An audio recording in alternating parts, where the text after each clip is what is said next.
Hello everyone and welcome to this edition of the Cheat Meal Draft Review Series presented by Deep Fried Draft. My name is Brian Bosarge. I'm going to talk now about the Philadelphia Eagles. The Eagles and the city of Philadelphia hosted a draft. Other than every time the Eagles picked, we heard the damn Fly Eagles Fly song, which that really got old. Not going to lie, but the atmosphere for the draft this year was outstanding. Philadelphia really brought the fire, and I don't know if they'll host a draft again next year, but definitely at some point in the future they'll definitely host the draft again. It was a great scene in Philadelphia. With the Eagles' first pick in the first round, at pick 14 they selected Tennessee edge rusher Derek Barnett. Was a little surprised to see them go on the edge. Their biggest need was at corner, of which they don't have a lot on the roster. But to see them go with Barnett, it does. Barnett can bring the pressure off the edge. He's a solid run defender, very productive in the SEC, but some say he's a bit of a one-trick pony. Doesn't have many counter pass rush moves. He basically has one go-to move. But you can't knock the cat's production. He's the all-time sack leader at Tennessee, passing Reggie White, which the symbolism there being White's started his NFL career in Philadelphia. So with their second round pick 43, a little bit of a surprise with their need at corner. They basically take a redshirt flyer on Washington corner Sidney Jones. Jones was considered one of, if the not top 2 or 3 corners in this draft. Would have, until his pro day, carried a top 16 grade for me, but tore his Achilles at his pro day. He came in, I ranked him at 99th coming into the process because I knew he wasn't going to play this year, and I can't see him playing this year. But if he fully recovers from his Achilles injury in 2018, Philadelphia will have basically an extra first-round pick coming in. Their third round pick, 99th overall, they did pick a long, tall, albeit athletically challenged corner, Rasul Douglas. Douglas was up and down at the Senior Bowl when I watched him there, but he can make plays on the ball, has good recovery speed. Like I said, not great speed, but good recovery speed. He's not going to be your lockdown, shutdown corner, but he can definitely be an off-ball number 2 style corner.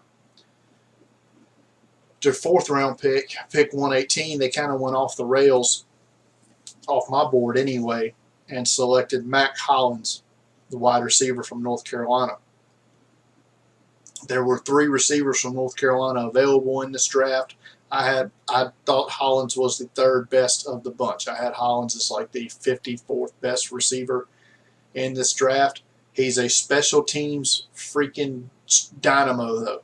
He'll play every single special teams unit for the Eagles, as well as possibly, so he should be active on all game days because of that, which would put him in line to be probably the 4th receiver on their team.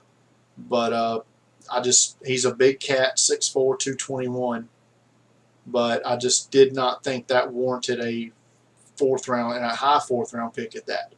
With their next 4th round pick, though, they did take one of my favorites in this draft, one of my favorite players, probably a player I've watched more game tape of than any other player in this draft, and that's San Diego State running back Donnell Pumphrey. Pumphrey is the FCS all-time leading rusher. Yes, bowl game stats don't count. Didn't count before a certain year, so Ron Dayne's probably technically the FBS all-time leading rusher. But you cannot knock Pumphrey's production. The sheer amount of carries, 5'8", 176 is what he weighed in at the combine. But this guy he never shies away from contact. He runs up the middle. He runs wide. He's tremendous in the pass game. Probably could be a receiver if he wanted to. But Pumphrey definitely should be their eventual replacement for Darren Sproles. They're very similar players, although I think Pumphrey could be. I still think he can grind it out. Maybe he's not going to carry the ball 20 times a game ever in the NFL, but I could definitely see Pumphrey getting 10 carries in an NFL game and being very successful at it. In the 5th round, pick 166, Philadelphia goes back to the West Virginia well for wide receiver Shelton Gibson. Gibson is a one-trick pony, as in he's a go route. That's it. He's a straight 9, homie. Gibson's got speed, but he's route running deficient, so to speak. But he's very good at the one thing that he's asked to do, or was asked to do. Their next pick in the 5th round, they come back with Nate Gary, a safety from Nebraska. Gary was solid, if not unspectacular, during Senior Bowl practices, but is another special teams plus for them and rotational safety type. 6th round, pick 214. Great value here. Probably the best value pick overall. I'll have to run the numbers, but I think this was probably going to end up being the best value pick of the draft. The Eagles get Elijah Qualls, defensive lineman from Washington, in the 6th round at pick 214. He was my 40th overall player. Qualls got knocked down a peg because of perceived short arm length, and sometimes getting shut out of plays, I guess. But to me, Qualls is a gap penetrator, offers pass rush ability as well as a run stuffer. He's probably going to be a rotating guy to start for the Eagles. Definitely not a starter early on, but I think Qualls makes this team, no doubt, and ends up being one of the better draft picks from their class this year. Eagles also hit on a couple of undrafted players, one of which was quarterback Gerard Evans from Virginia Tech. He's definitely a guy that the Eagles can keep around and develop behind Carson Wentz, and hopefully strike gold in a trade 2 or 3 years from now. Evans, I don't know what his status was off the field as to why he felt he needed to come out early, but you saw what Justin Fuente developed with Paxton Lynch, and he developed Lynch into a first-round pick. And I can't help but feel that another year with Fuente would have helped Gerard Evans immensely. Another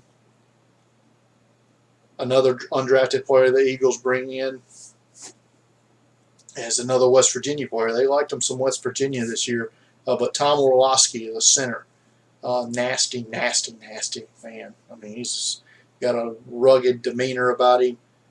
I don't know if he can play of the other interior line positions. He's a solid, if not unspectacular, center prospect. But I could see him definitely making the team as the 9th or 10th lineman. Corey Clement, running back from Wisconsin, had a good, not great Senior Bowl week.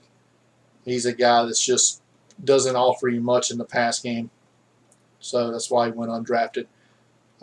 Billy Brown, a tight end, big wide receiver from Shepherd, Division II school. He from all points looked good at the Shrine game. Gets brought in here as a chance to make the Eagles roster. And Greg Ward Jr. is a quarterback from Houston that's going to convert to wide receiver. Definitely a guy with tremendous athleticism that I think the Eagles will try to sneak onto the practice squad and develop going forward. So, Eagles finished with a total value grade of 14, an average pick value grade of 14. Oh, that's where they're ranked in their NFL rank, I should say. And their money picks, they end up finishing 16th in the league. But that's going to do it for the Eagles. Coming up next, the Washington Redskins.